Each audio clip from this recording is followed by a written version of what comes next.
आज आपण इंग्लिश या विषयामधला टेलिंग द टाइम म्हणजे वेळ सांगता आली पाहिजे इंग्रजीमध्ये तुम्हाला.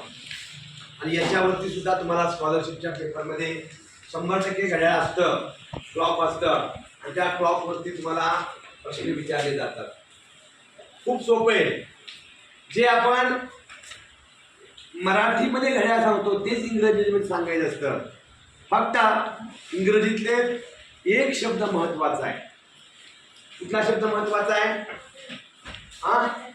क्वार्टर. क्वार्टर, हाफ,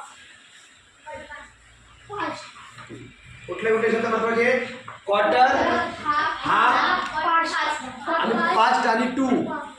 या 4 शब्दावरती तुमचं हे घड्याळ चालतं. आता जवळजवळ सगळ्या घड्याळ खूप छान येत असतं आणि आपल्याला या घड्याळाच्या माध्यमातून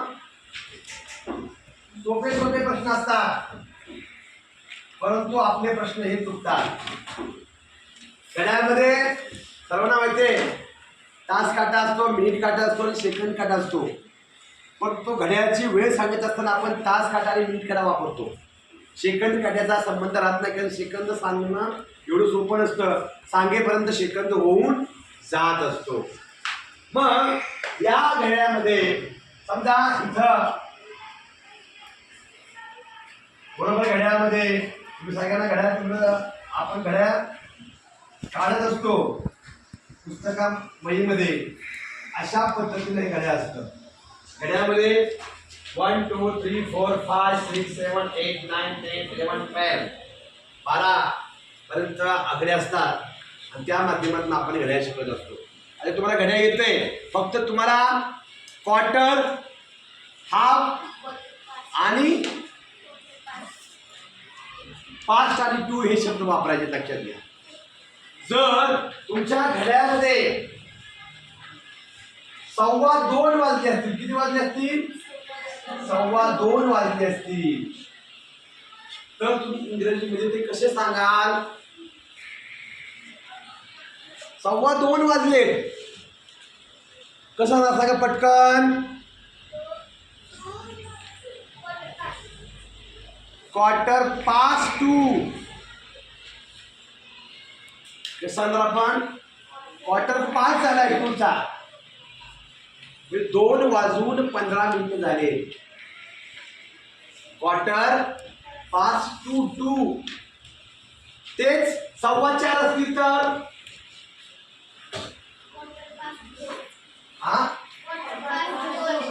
क्वार्टर पास्ट 4. बघा क्वार्टरला पास्ट आणि टू बी आहे, हाफला नाहीये. समजा 4:30 वाजले, कसं होईल? कसं होईल?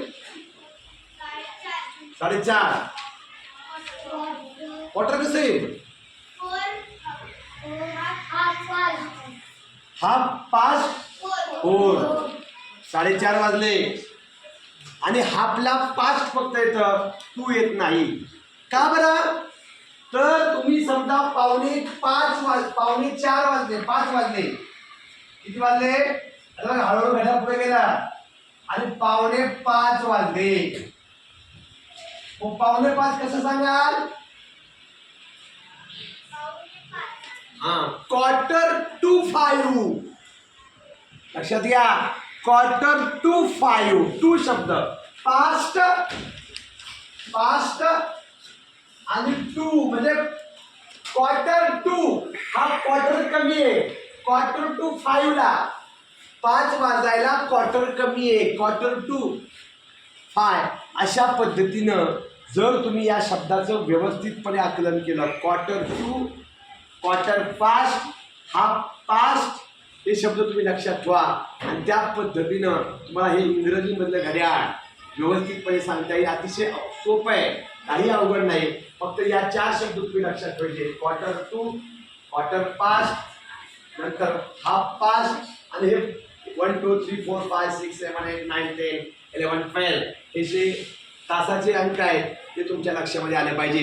तर तुम्हाला या विषयाचे या घटकाचे अतिशय व्यवस्थितपणे मार्क मिळू शकतात आणि तुम्ही त्याच्यामध्ये व्यवस्थितपणे प्रश्नांची उत्तरं देऊ शकता. धन्यवाद.